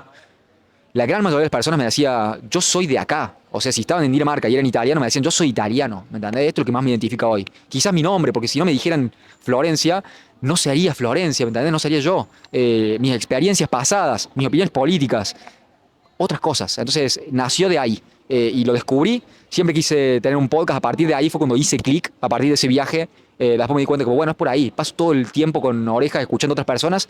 Me gustaría hacerlo yo. Así que ahí nace, a partir de un viaje de hongos, empieza a hacer ese clic.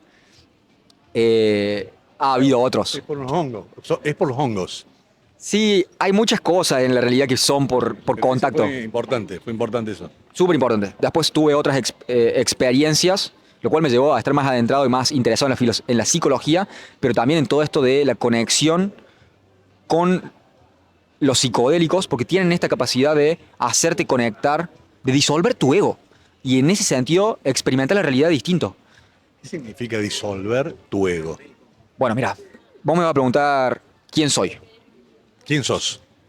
Soy Ignacio, mido 1,67, estoy casado con mi esposa, hago esto de trabajo, tengo intenciones de tener una familia algún día, me gustaría, tengo mis problemas económicos también, de que quiero salvarme, quiero buscar un sponsor para esto, tengo ganas de hacer este proyecto, estoy vehementemente comprometido con este proyecto.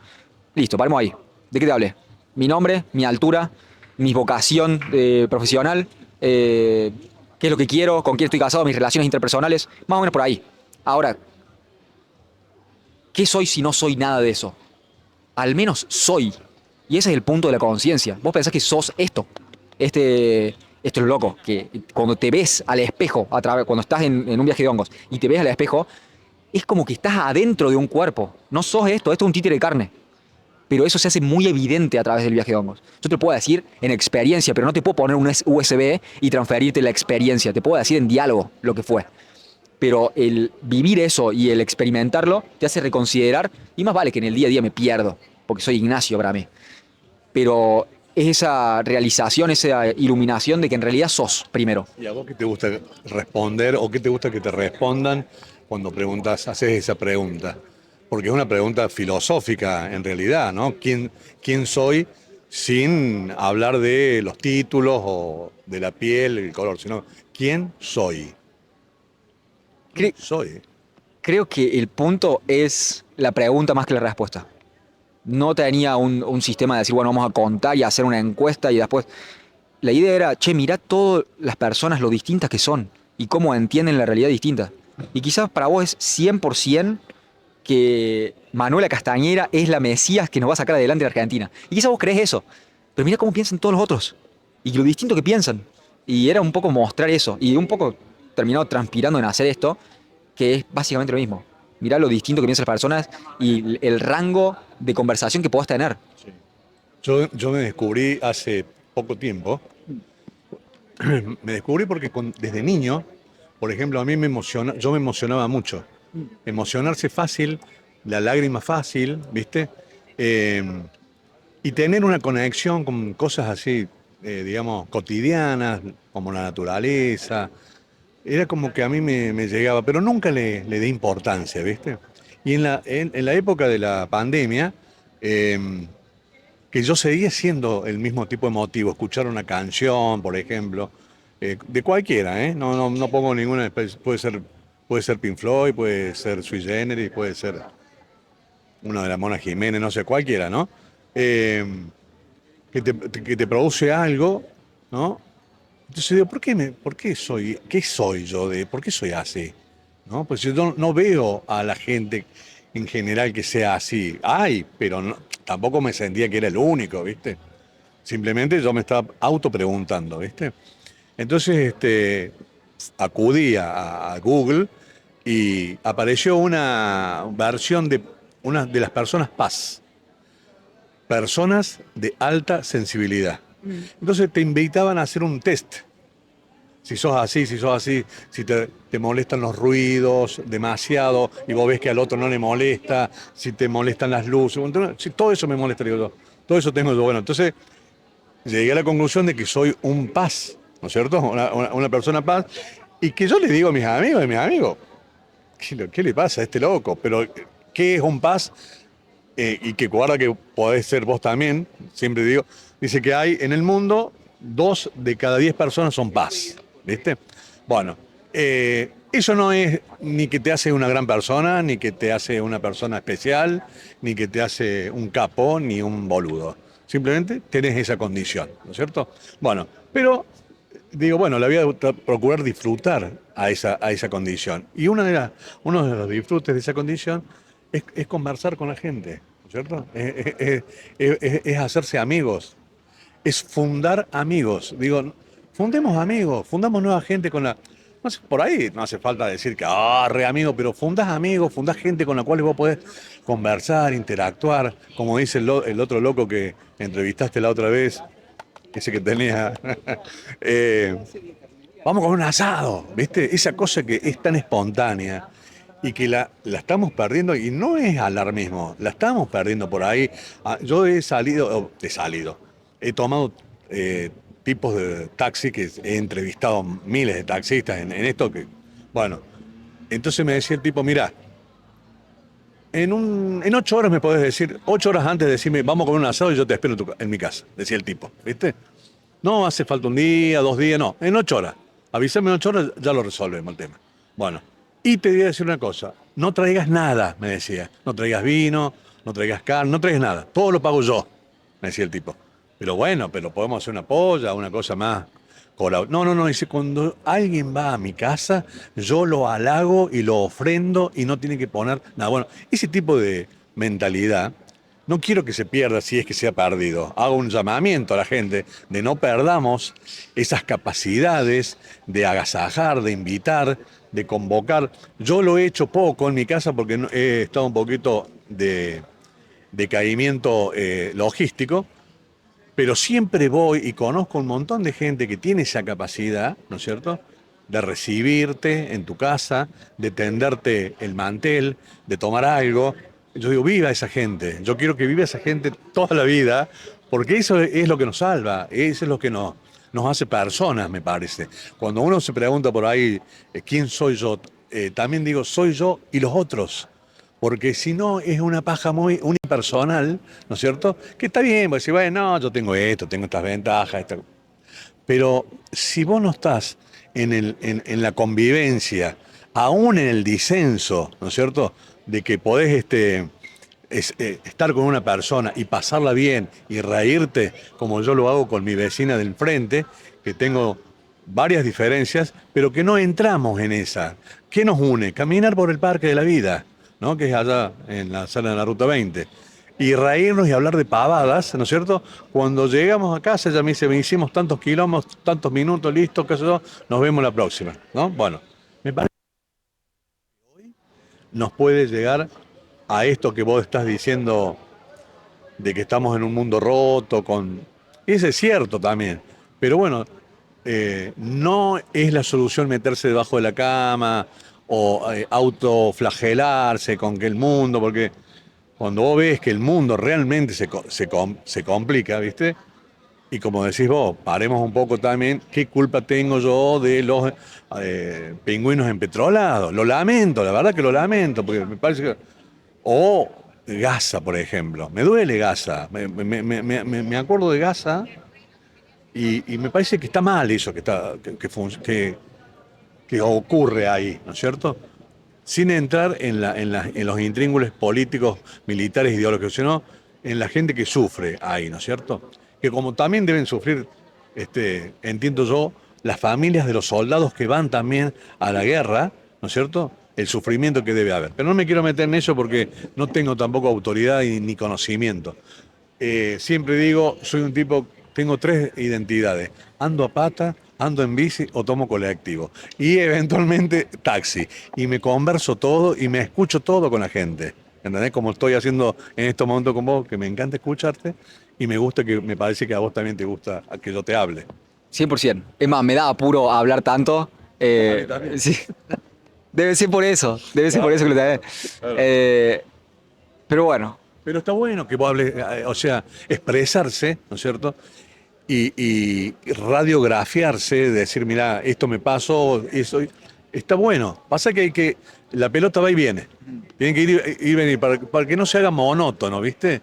Y que la otra persona procese lo que vos estás diciendo y después te devuelva la pelota y ahí vamos. Como estamos haciendo ahora.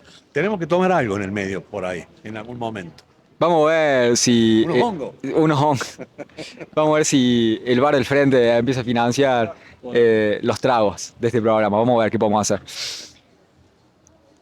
Me pareció bellísimo el punto en términos de volver a reconectar a la sociedad y también de hacer este ofrecimiento de que antes era, a mí me pasaba cuando yo era chico, mis viejos recibían gente en nuestra casa y también nos recibían en otras casas. Ahora hay muy poco de eso, lo puedo atribuir a la economía, pero también hay la voluntad de, bueno, che, vení que te espero. Y juntarnos más. Creo que ahí es precisamente el punto en el cual tengo un argumento para la legalización de los hongos de psilocibina. Nos vamos a sentir mucho más conectados, eso te puedo garantizar. Entonces vamos por esa causa. Pero te quiero preguntar, ya que no te quiero hacer que te escapes bajo ningún punto de vista, te vas a escapar esta pregunta. Sí. ¿Has consumido alguna vez? Sí. ¿Sí? Sí. ¿Hongos, LSD, No. mescalina, No. peyote, San Pedro, No. ayahuasca? San Pedro era un helado, ¿no era un San Pedro? No, Don Pedro era un helado con whisky. Ese consumido. No, ninguno de todas esas variantes que me has manifestado he consumido y no he sido tampoco un consumidor compulsivo o crónico. ¿Hongos sí? ¿Hongos de psilocibina sí? No. Ah, ok, pensé que me decías que sí a eso. No, nada de eso. Ninguna droga psicodélica. No, ninguna. ¿Estás en contra? No, a mí me parece que los excesos, la sobredosis, tampoco tengo una autoridad de conocimiento científico para decirlo, ¿viste? Si estoy en contra o no. Yo creo que no te infrinjas daño, eso sí, no nos infringamos daño en alguna licencia de la herboristería que ofrece el cosmos, pero si es así y que vos supuestamente disfrutás y lo podés sobrellevar, está bien. Si no, hay que revisarlo. Sí, debería venir con un descargo de responsabilidad de que cada uno haga su propia información y se responsabilice de sus actos. En ese sentido, No creo que, infligirse daño, no hacerse mierda, en una palabra. ¿Entendés? creo que por ahí yo soy muy pro y quizás no sea para todos y sobre todo para las personas que que son propensas a caer en ataques de pánico o que tienen predisposiciones a la esquizofrenia, quizás no es para todos en ese sentido. A la gran mayoría creo que sería algo muy útil que esté abierto a la sociedad y creo que hemos perdido, cierro con esto, creo que perdimos ese contacto con las tradiciones chamanísticas que tenían muchas culturas antes de ser este tipo de civilización en la cual somos tan antidroga. No anti-alcohol ni tabaco, pero sí anti otro tipo de contactos psicodélicos, psicológicos y psicodélicos con la naturaleza. Bueno, tenés una vertiente bastante hippie de los años 60 también. Algo has recibido de esa cultura. No, te quería preguntar, ¿por qué estaba ilegal el hongo ahí donde lo consumiste? Que me parece que fue en Berlín, ¿me dijiste? Sí. ¿Era ilegal? Sí, consumí hongos en Berlín en un primer momento y consumí trufas que son más o menos lo mismo, son dos partes distintas de lo mismo. Sí. Las trufas las conseguí en Dinamarca porque por alguna razón, por más que era ilegal, las mandaban de Ámsterdam a Dinamarca, las recibía acá como en ¿viste cuando vas al lugar de recibir paquete de Mercado Libre? Mismo. Me caía a la vuelta de casa y me las traían de Ámsterdam, me llegaban a Dinamarca en 4 días. Así que pude consumir también en Dinamarca, todo ilegal. ¿Por qué es ilegal? Yo creo que es justamente, no quiero entrar mucho en esto, porque es largo, pero en el mandato de Nixon estaban todos los hippies que eran contrarios y eran protestantes de la guerra de Vietnam. Sí.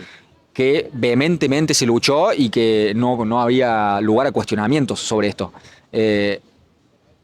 Pasaron muchas drogas, incluida la marihuana y los hongos de psilocibina y muchas otras drogas, a que sean Schedule 1. ¿Qué significa eso? Que es como peligrosidad 1. Eso significa que no tienen ningún uso ni beneficio médico y que deberían ser perseguidas y totalmente ilegales. Por lo cual tenés una criminalidad altísima en términos de el tiempo que vas a pasar en prisión si tenés contacto con estas drogas. Y hay mucha gente que cayó preso por fumar marihuana y por tener o vender o cultivar marihuana y otras drogas. Entonces creo que de base el por qué son ilegales hoy creo que se remonta a los años 70, finales de los 60, cuando está toda que es un acto, se le dice, es una legislación antidrogas en la presidencia de Nixon. También otra que se mandó Nixon fue salir del patrón oro, pero eso es otra historia para otro día. Creo que por eso siguen siendo ilegales hoy. Creo que hay un miedo ante esto, creo que también hay un lobby del tabaco, pero principalmente del alcohol, al cual no le conviene eso. Y si te querés poner más conspiranoico, que no es mi estilo, si bien lo disfruto y me divierte, creo que estás hablando de fuerzas extremadamente poderosas y que pueden cambiar a la sociedad en un tiempo corto. Entonces, lo que fue el movimiento hippie de los 60, si bien hay mucho humo y hay mucho hippismo de gente que estaba bien acomodada, era un despertar de conciencia. Esa era la idea. El que hubiera un despertar de conciencia, que tantos gurúes que se terminan cogiendo a sus alumnas tanto hablan, cuando vas al yoga, viste que por ahí, dejamos de creer en la religión acá, pero hay yoga por todos lados, reiki por todos lados, tai chi, como, estamos queriendo agarrar lo que perdimos acá en Occidente desde Oriente. Bueno, podemos tener ese contacto que no es ni de Oriente ni de Occidente, es simplemente el contacto con el más allá, con el uno, con el estar interconectados a través de estas experiencias que son un viaje de alguna manera, pero de conciencia. Y en tal caso te das cuenta de que el viaje es mucho menos acá afuera como acá adentro. Cómo estoy viviendo mi vida, cómo estoy experimentando mi día a día. Y creo que en ese sentido yo te puedo hablar, no lo vivo así todos los días. Tengo angustia, tengo preocupación, trabajo 12 horas por día, entonces no estoy todos los días pensando en nada, la interconectividad, pero al menos sé que a través de esa experiencia sé que existe algo más y que lo puedo acceder. Eh, yo creo, Interesante. sí, yo creo que pueda tener cambios sociales profundos. Entonces creo que, volviendo a tu pregunta, ¿qué hace que sean ilegales? El gobierno. Creo que puede haber un desorden social. Se pueden cuestionar muchas cosas sobre cómo comportarnos. Eh, pero bueno, creo que hay un lobby, hay intereses económicos que también las farmacéuticas, hay muchas terapias con psicodélicos que dejarían obsoletas todas las farmacéuticas. El estar medicándote para dormir o para cualquier problema que tengas, mucho se podría sacar de estos experimentos con psicodélicos que ya se están haciendo. Están en momentos experimentales, pero ya hay mucho en Stanford, creo, en Estados Unidos. Hay muchos documentales en Netflix y se puede encontrar. Está empezando a haber un resurgimiento. No sin conflicto y no sin que lo quieran aplastar las farmacéuticas y el poder. Pero yo creo que ese es la verdadera situación oprimida es esa, es la de la conciencia y que alguien te diga por ley, otro adulto, nosotros dos somos adultos, que otro adulto o otros adultos que están en el gobierno te digan, che, eso no lo podés hacer cuando vos no estás jodiendo a nadie. Y quizás podés mejorar tu percepción y tu calidad de vida. Y las que tenés al lado, me parece criminal, siendo que es algo natural. ¿Qué me estás prohibiendo comer un hongo? Si lo tengo, ¿puedo ir al cárcel? Si fumo marihuana, ¿puedo ir al cárcel? Mi pelea de legalización es principalmente marihuana y hongos de psilocibina. El resto, porque ahí es una línea natural. La ayahuasca me parece muy fuerte, no estaría en contra de que estuviera legalizada, se debería ser mucho más acomodado. San Pedro, no sé qué es el cactus. Los peyotes son en México, los San Pedro son de Perú y de todo el mundo incaico. No sé si hay en Argentina, pero eso se debería legalizar. Por favor. Un especialista sos. He visto muchos documentales, no soy un especialista bajo ningún punto de vista, pero me parece muy interesante y realmente creo que hay algo profundamente útil para la humanidad en su conjunto. Esa es mi forma de ver las cosas. Capaz que yo estoy flatando ya misticismo y justamente ese síndrome de Mesías de tengo la verdad y ahora tengo que... ¿Tenés ese síndrome del mesiánico? Yo lo Eh, tuve en un tiempo, ¿eh? Creo que es propio de la adolescencia, de alguna manera. Sí sigo siendo... Quiero creer que no ingenuo, pero sí idealista. Sí creo que todo esto podría ser mejor. Sin ingenuidad, sin creer que no existe el poder, que no existen los intereses, las corrupciones, pero por ahí. Eh, Bueno, está bueno que tengas una mirada, digamos, que podría ser mejor la cosa, ¿no? Creo que sí. Y la vida personal también. Son actos de fe, sin evidencia. Escucha, una cosa que no te había comentado yo, me voy a hacer la pregunta. ¿Qué otra cosa, pregúntame, qué otra cosa tenías para contarme? ¿Qué otra cosa tenías para contarme? Aunque escribí un libro sobre Córdoba, ¿viste? No hablamos nada de eso. Que se llama Todo sobre Córdoba, ¿viste? Y que me agarró una locura, porque digo, ¿de dónde me viene esto? Me volví a preguntar. Entonces hice una revisión y dije, bueno, al venir a este colegio, al haber vivido en Altagracia, que también es un lugar histórico, y sin haber pasado por la universidad, porque yo tampoco pasé por la universidad, es como que estás así como salpicado de esas cosas, ¿viste? Y te siguen, o sea, te siguen, te hablan, te cuentan, y digo, che, pero... te encontrás con eso. Un día me encontré con un libro que había traído mi mamá de un trabajo de un viejito que era culto y que se llamaba Las casas, gente y calles, gente y casas de Córdoba, ¿viste? Un libro de los años 30, 40, donde el tipo contaba sus memorias. Digo, esto es muy bueno porque esto me conecta, ¿no es cierto?, con el pasado que no he vivido. No he vivido, no he conocido, y encontrarme con esos relatos eh, narrados así como periodísticamente, me conectaba con esa sociedad, ¿viste? Que no sé por qué a mí personalmente, digo, no he vivido esa época, pero me hubiese gustado estar, o por lo menos hacer un viaje en el túnel del tiempo y asomarte, ¿viste? Me mandé 10 años buscando crónicas de Córdoba, entre la primera, que es por cerca de la fundación, 1572, 1573, cuando Jerónimo Luis de Cabrera mandaba a sus soldados, uno de ellos eran cultos y cronicaban, y los mandó a hacer un censo de la población aborigen, ¿viste? Y el tipo cuenta, me encontré con esto, con esto, con esto, comen esto, visten así, así están organizados. Y esa es la primera crónica para mí, porque vos lees eso y digo, esto es una crónica de un tipo que, mandado por el fundador, le trae eh, por escrito y ha hablado, o lo habrá hablado y lo habrá escrito el otro, cómo era esa Córdoba. Bueno, desde ahí me vine hasta 1943, o sea, 350 años, con la fundación del Cuarteto Leo, que fue el primer cuarteto que tuvo Córdoba, de una familia, bueno, de los Marzano, que eran santafesinos. Los creadores del Cuarteto de Córdoba son santafesinos, ¿viste? Y era un padre y una hija, ¿no? El padre era músico, la mandó a la hija a tocar el piano, y de ahí surge el famoso Tunga Tunga. No sé si has conocido algo o has escuchado algo de esa música, más o menos. Bueno, y en el medio junté más o menos 150 crónicas, ¿no?, de los distintos siglos. Era una belleza de hallazgo, de gente que te contaba cómo era esa Córdoba, en ese momento que vos estás viajando, ¿no es cierto? Bueno, y una de las cosas que me gustó, que me quedó así grabado, una es la batalla de la Tablada. No tengo idea. La batalla de la Tablada es una cosa impresionante, de una guerra que es entre federales y unitarios. ¿Cómo andas con la historia argentina y todo eso? ¿Poco? Doy orto. Pero entonces te lo resumo. La primera guerra fuerte que hubo en Córdoba fue acá en la subida del cerro. Más o menos ahí se enfrentan José María Paz con Bustos, que era el gobernador. Bueno, una guerra que había empezado acá, en la Plaza San Martín, bueno, una ciudad en estado de guerra. Bueno, esa es una de las crónicas que me copó, pero la llamé a la crónica esa, eso es lo loco. Digo, no puede ser que no haya un tipo que haya cronicado eso, que fue un hecho político-militar relevante en ese momento en Argentina, 1824, más o menos. Y bueno, me doy con esa historia y la encontré. Le digo, o sea, me hice un poco no sé si eso, ¿cómo se llama?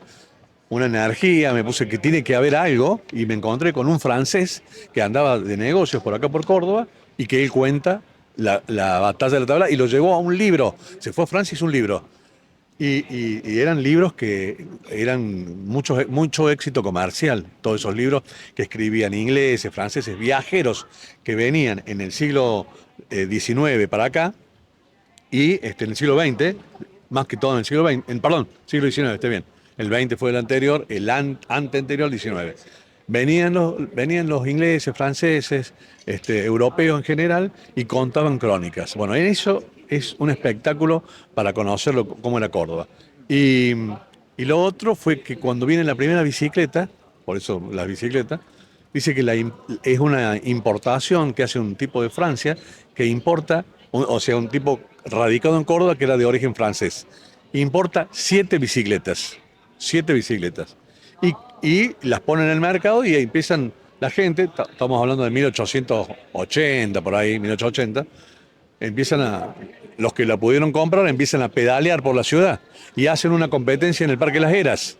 Bueno, dice que la gente, las mujeres mayores, las que iban a la iglesia, que eran muy creyentes, veían ahí a un demonio, ¿no? En esas máquinas del diablo, porque veían gente que hacían así y pedaleaban y que se persignaban, ¿no es cierto? Mientras las mujeres se persignaban, los niños corrían detrás de esas bicicletas porque les parecía fascinante esa gente andando en bicicleta. Bueno, eso te quería contar de esa Córdoba del libro que se llamaba Todo sobre Córdoba.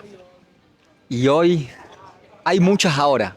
Sí, Hay muchas ahora. sí, sí. Yo Eh, tengo que volver a la hora, ¿Tenés que volver a la hora? porque vivo viajando en el pasado. ¿Entendés? Por eso vengo a charlar con vos que tenés 26 años. Son mocosos. Horacio, ha sido fascinante. Me embaucaste en pos de contar mis secretos más oscuros de mis viajes psicodélicos. Yo tengo eso de... Me dijo alguien, vos haces desnudar a las personas. Guarda con eso, ¿eh? ¿Cómo? Desnudar. No, entiendo el punto, pero No, sí. pensé que es a través de la escucha y del interés, porque Sí. mi observación es esa, si vos Sí. escuchás Sí. y cerrás el orto, Sí. el otro va a hablar. Sí, sí. Y yo creo que hago eso y tengo así como una especie de... Soy un terapeuta o un sacerdote, una mezcla así, ¿viste? Pero he sido periodista en realidad. Periodista que escucho porque pregunto y siempre... Por eso quise romper la lógica y digo, hablemos entre los dos, nos entrevistemos recíprocamente, que puede salir algo lindo. Y bueno, creo que salió algo lindo. Caos. Un lindo caos. Horacio, ha sido fascinante. Me hice enojar un poco porque me quedan muchas cosas por preguntarte, pero Vamos a hacer no. una segunda Eso, parte. eso. Horacio, se nos quedó sin batería la cámara, no sabemos bien dónde, pero estábamos cerrando. Ocurrir en las mejores familias. Ya estamos cerrando. Bueno, agradecerte por venir. Nada, te estaba contando también de que me sentí insuficiente y de que podría haber hecho un mejor trabajo. Me quedaron muchas cosas por preguntarte. Quedó en el tintero solamente para mencionarlo. Tuviste la chance de ir a un mundial en Estados Unidos en el 94, que lo mencionaste así de pasada, y todo este libro de Córdoba, que verdaderamente me interesa mucho y me gustaría volver a invitarte para hablar sobre eso, porque no soy un estudioso de Córdoba lo suficiente. No sé bien la historia, no sé bien de qué va, así que si pudieras desburrarme sobre eso, va a ser muy agradecido en el futuro. Antes de dejarte ir, me interesa darte este espacio, por si querés promocionar algo, por si querés ser encontrado en redes sociales, este es el momento. No, la verdad que no. No me busquen, no pregunten por mí. No. Nada de nada. No. Por el momento no. He venido en la bicicleta para mostrarte un poco cuál es una identidad mía. Soy con bicicleta. Sin bicicleta no soy. Está bien, puedo andar en colectivo, está bien, pero quería mostrarme como soy en realidad en la bicicleta. Tengo una foto en bicicleta con Daniel Salzano en el Sorocabana donde él está sentado ahí, Salzano, escritor cordobés. ¿eh? Bueno, voy a traer ese día que vos me convoques, que pase un tiempo largo, no largo, pero que pase 3 meses, 2 meses para que nos juntemos. Y traigo el libro de Córdoba para yo leer algunas cosas o mostrarte algunas cronitas. Fueron 70 libros nada más que hice y los vendí rápido porque son pocos, ¿entendés? No soy un especialista, un campeón de ventas, pero la idea es hacer otro libro. ¿Hay segunda edición o no? ¿Va a venir la segunda edición? Sí, si me le preguntas así, tengo que decir que sí, que sí. ¿Quieren comprar? La gente que te está escuchando está diciendo, bueno, ¿dónde lo compro? ¿Dónde lo consigo? Sí, ahora está agotado, pero fueron 70, pero vamos a hacer otra edición, vamos a hacer lo posible. Excelente. ¿Algo más? ¿Algo que quedó en el tintero? Tengo ganas de tomar agua. Agua. Agua ahora mismo. Horacio, gracias por tus palabras, gracias por tu tiempo, gracias por hablar conmigo esta tarde. Ha sido un gusto. Muchas gracias. A vos.